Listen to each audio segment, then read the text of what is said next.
नमस्कार दोस्तों, एकलव्य क्लासेज के यूट्यूब चैनल पर आपका फिर से हार्दिक स्वागत और अभिनंदन है। आज हम बात करने वाले हैं बहुत ही इंटरेस्टेड चैप्टर। देखिए, आपका बार बार कमेंट भी आ रहा था कि सर भौतिक विज्ञान कब चलेगा, कब पढ़ाया जाएगा। तो चलिए आज हम बात करने वाले हैं जो भौतिक विज्ञान का अध्याय है प्रकाश, उसमें पढ़ना क्या होगा, परावर्तन तथा अपवर्तन। ठीक है ना। तो बिना देर किए हम उसको शुरू करने वाले हैं। लेकिन एक चीज़ इसमें ध्यान दीजिएगा, इसका भी टोटल पीडीएफ तो तैयार होगा, लेकिन आप कापी कलम लेकर बैठे रहिएगा। जहाँ भी अच्छा लगे उसको नोट भी करते रहिएगा और कापी को कंप्लीट रखिएगा। ठीक है। चलिए, तो बिना देर किए हम वीडियो को शुरू करने वाले हैं। तो चलिए दोस्तों, आज हम शुरू करने वाले हैं आपके लिए फिजिक्स का चैप्टर्स, जो कि बहुत दिनों से कमेंट आ रहा था कि सर आप फिजिक्स नहीं पढ़ा रहे हैं। तो चलिए देख लिया जाता है। आज फिजिक्स का पहला चैप्टर्स आपके लिए यह होगा अध्याय 10।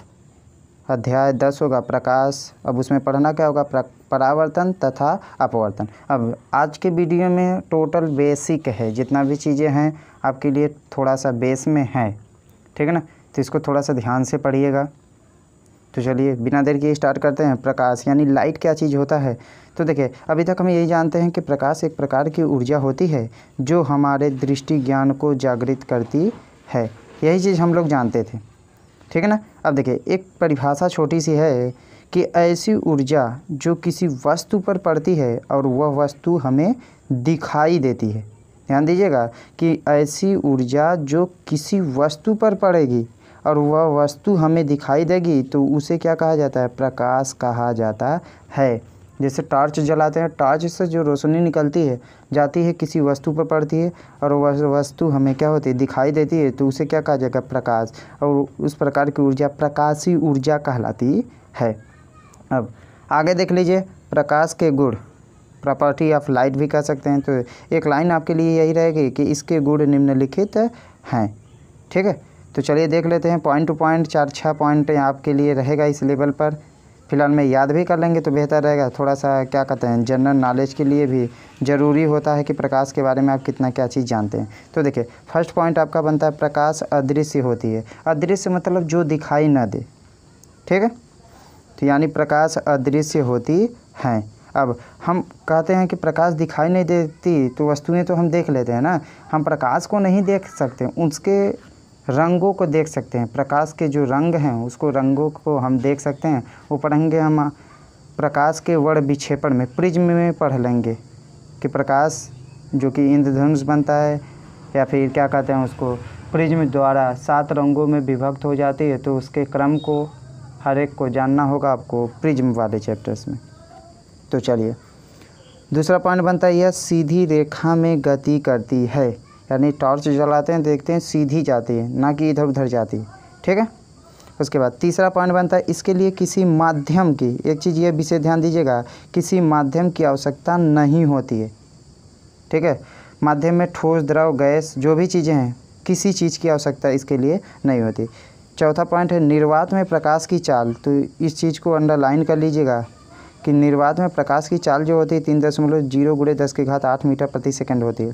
कुछ लोग भी पूछते हैं आपसे, नॉर्मली पूछते हैं कि प्रकाश की चाल कितनी होती है, तो यही बता दीजिएगा 3.0 × 10⁸ मीटर प्रति सेकंड होती है। उसके बाद पांचवा पॉइंट है आपके लिए, विभिन्न माध्यमों में प्रकाश की चाल भिन्न भिन्न होती है या भिन्न होती है। यानी ठोस की बात करें तो अलग होगी, द्रव की बात करेंगे तो उसमें अलग होगी, गैस की बात करेंगे तो उसमें प्रकाश की चाल अधिक होती, अधिक तो नहीं कह सकते, भिन्न होती है। ठीक है। इसके बाद आगे चलते हैं, प्रकाश के आधार पर वस्तुएं 2 प्रकार की होती हैं। तो चलिए इसको देख लिया जाए। इसके लिए थोड़ा सा हमने शॉर्ट कर दिया है आपके लिए। तो चलिए देख लेते हैं इसके लिए कि प्रकाश के आधार पर वस्तुएं कितने प्रकार की होती है, 2 प्रकार की होती है। एक होती है दीप्त, उसी को कहा जाता है प्रदीप्त, और दूसरी होती है अदीप्त वस्तुएं। ठीक है। तो चलिए इसको भी देख लिया जाए। अब दीप्त या प्रदीप्त वस्तुएं किसे कहा जाता है, तो देखिए आप नोट भी कर सकते हैं, अगर लिए हों कापी कलम तो नोट भी कर लीजिए कि ऐसी वस्तुएं जिनमें स्वयं का प्रकाश होता है। ठीक है। ऐसी वस्तुएं जिनमें स्वयं का प्रकाश होता है उसे दीप्त वस्तुएं कहा जाता है। और यह वस्तुएं करती क्या हैं, स्वयं प्रकाश को उत्सर्जित करती हैं। तो जैसे एग्जाम्पल क्या होगा, सूर्य, टार्च, बल्ब, मोमबत्ती इत्यादि। सूर्य से भी प्रकाश मिलता है, टार्च से भी मिलता है, बल्ब से भी, मोमबत्ती से भी इत्यादि, आगे भी जो भी रहेगा।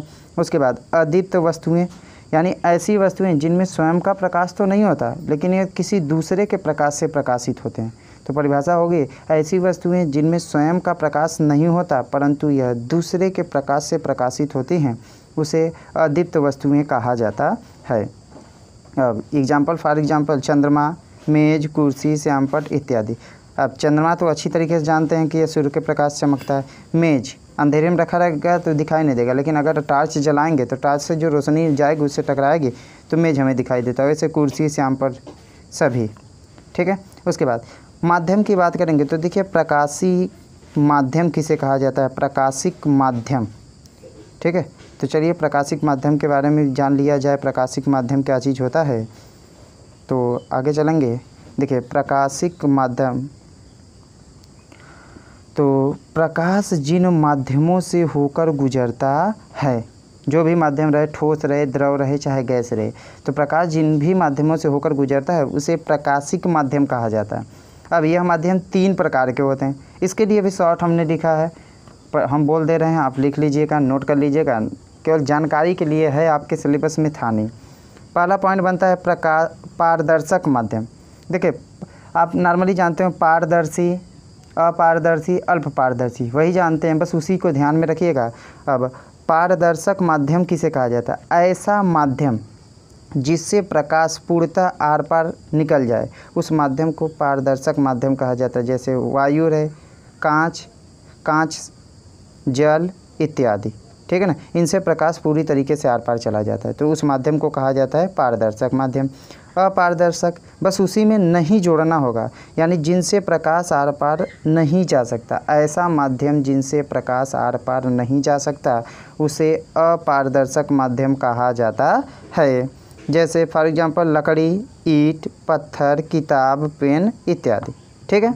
एक में प्रकाश जाएगा, एक में प्रकाश नहीं जाएगा। अब जिसमें प्रकाश का आंशिक भाग जाएगा तब क्या कहा जाएगा, तो उसके लिए एक अलग से है पारभासक या फिर अल्प पारदर्शक माध्यम। तो देखिए ऐसा माध्यम जिससे प्रकाश का आंशिक भाग आर पार चला जाए, आंशिक मतलब थोड़ा सा भाग आर पार जाता है, तो उसे कहा जाता है पारभासक या अल्प पारदर्शक माध्यम। जैसे दूषित जल, इसको हम यहाँ लिखने वाले थे गंदा जल, लेकिन आप समझते हैं गंगा जल, इसलिए उसको यहाँ पर नहीं लिखा, दूषित जल रहेगा, धुमिला जल जो होता है। उसके बाद तेल लगा कागज़, घिसा कांच, ये अच्छी तरीके से जानते हैं तेल लगा कागज़, जैसे काफ़ी किताब लेकर पढ़ते हैं, कुछ गिर गया उसी पर, कुछ भी खाने का प्रोडक्ट कुछ गिर जाता है तो होता क्या है, इस पार का अक्षर उस पार दिखाई देने लगता है, धुंधला, ठीक है ना। तो तेल लगा कागज़, घिसा कांच इत्यादि, ठीक। अब चलें आगे। अब चलिए आगे चलते हैं प्रकाश किरण। तो चलिए प्रकाश किरण के बारे में जान लेते हैं। प्रकाश किरण क्या चीज़ होती है, प्रकाश किरण, तो प्रकाश जब किसी माध्यम से होकर गुजरती है, किसी न किसी माध्यम से तो होकर जाएगी, तो प्रकाश जब किसी किरण से होकर किसी माध्यम से होकर गुजरती है तो वह जिस मार्ग को इंगित करती है यानी प्रदर्शित करती है, जिधर से जाती है, ठीक है ना, तो वही होगा। तो जिस मार्ग को इंगित करती है उसे प्रकाश किरण कहा जाता है। और एक चीज़ और आप ध्यान दीजिएगा, प्रकाश किरणों के समूह को प्रकाश किरण पुंज, ये आपके लिए इम्पॉर्टेंट होगा, प्रकाश किरणों के समूह को प्रकाश किरण पुंज कहा जाता है, ठीक है। उसके बाद प्रकाश किरण पुंज कितने प्रकार के होते हैं, 3 प्रकार के होते हैं। अब एक एक पॉइंट आपको यह भी लिखना होगा, लिख लीजिएगा, नहीं तो फिर छोड़ दीजिएगा, बस याद रखिएगा, कभी मिल गया तो कहेंगे कि समझ में नहीं आया या फिर समझाया नहीं गया, ठीक है ना, तो कोशिश कीजिएगा कि आप लिख लीजिएगा। तो उसमें पहला पॉइंट है अभिसारी किरण पुंज, दूसरा अपसारी, तीसरा समांतर किरण पुंज। चलिए एक एक कर सभी को जान लेते हैं। तो देखिए इसमें सबसे पहले पहला जानेंगे कौन सा, अभिसारी किरण पुंज। अब इसको एक फिगर के माध्यम से आपको समझना होगा कि किरण पुंज किरणों का समूह है, जैसे कोई बिंदु हो गया ना, मान लेते हैं यह कोई बिंदु हो गया, ठीक है, ध्यान से देखिएगा। अब इस पर प्रकाश किरणें आकर एक ही बिंदु पर अगर ऐसे मिलती हैं, ध्यान दीजिएगा, सभी प्रकाश किरणें स्ट्रेट होनी चाहिए, एकदम सीधी। देखिए ऐसे तीर का निशान आप दिखा सकते हैं, कलर चेंज कर दे रहे हैं तो अच्छे तरीके से समझ में आएगा। देखिए ऐसे देख रहे हैं, ऐसे इसका फिगर बनेगा, मतलब सभी का एक ही साइड दिशा होगा। दिशा देखिए यही है कि नहीं है। तो ऐसी किरण पुंज जिसमें प्रकाश किरण एक ही बिंदु पर आकर मिलती हैं, यही बिंदु रहेगा, इसी पर आकर मिलती हैं, तो उस किरण पुंज को अभिसारी किरण पुंज कहा जाता है। ठीक है ना। जिस पर प्रकाश किरणें एक बिंदु पर आकर केंद्रित होती हैं, मिलती हैं, उसे अभिसारी किरण पुंज कहा जाता है। अब दूसरा देख लीजिए, दूसरा है अपसारी किरण पुंज। अपसारी में क्या चीज़ होता है, इससे एक ही बिंदु से जाती हुई, इधर देखिए उल्टा डायरेक्शन, कोई बिंदु है, यहाँ से प्रकाश किरणें जाती हुई प्रतीत होती है या चली जाती हैं। देखिए ऐसे, देख रहे हैं, समझ में आया, ऐसे जाती हुई प्रतीत होंगी या चली जाती हैं, तो उस किरण पुंज को कहा जाता है अपसारी किरण पुंज। ठीक। लास्ट आपका बचता है समांतर किरण पुंज। लास्ट आपका बचता है समांतर किरण पुंज। समांतर किरण पुंज। अब देखिए समांतर किरण पुंज क्या होता है, ऐसी किरण पुंज जिसमें प्रकाश किरणें एक दूसरे के समानांतर, जानते हैं, पैरेलल कहा जाता है, ऐसे समांतर होकर जाती हैं। तो देखिए इसके लिए कैसे, देखिए चाहे किसी भी दिशा में, लेकिन सभी की दिशा एक ही रहनी चाहिए। देखिए ऐसे समांतर जाती हैं और कहीं भी आपस में मिलने वाली नहीं है, तो इस किरणों के समूह को समांतर किरण पुंज कहा जाता है।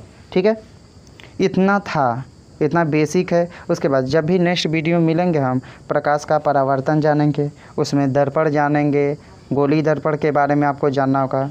एक्चुअली स्टार्ट तो वही से होगा, लेकिन इतना बेस में था, इसको भी लिख लीजिएगा, कम से कम लिखेंगे तो हमारे हिसाब से यह जाएगा 3 पेज में, तो ज़्यादा नहीं, फिर भी स्टार्ट हुआ है तो थोड़ा थोड़ा बेस वाला आप समझते भी रहिए, लिखते भी रहिए, याद भी करते रहिए। ठीक है। अगर यह वीडियो अच्छा लगा हो तो इस वीडियो को लाइक कीजिएगा और हमारे चैनल को सब्सक्राइब कीजिए, और जितना अधिक से अधिक शेयर करेंगे उतना ही बेहतर रहेगा आपके लिए भी और हमारे लिए भी बेहतर रहेगा कि रिस्पांस मिलेगा। तो हमें उत्सुकता होती है कि हम वीडियो और अच्छे ढंग से बनाएं। और आप लोगों में एक छोटी सी कमी है कि आप लोग कमेंट नहीं करते। कमेंट करेंगे वीडियो में क्या कमी रह गई, तो हम नए ढंग से कुछ न कुछ नया करने का प्रयास करेंगे। ठीक है, बस आज के लिए इतना ही, फिर मिलेंगे अगले वीडियो में, तब तक के लिए टाटा बाय बाय।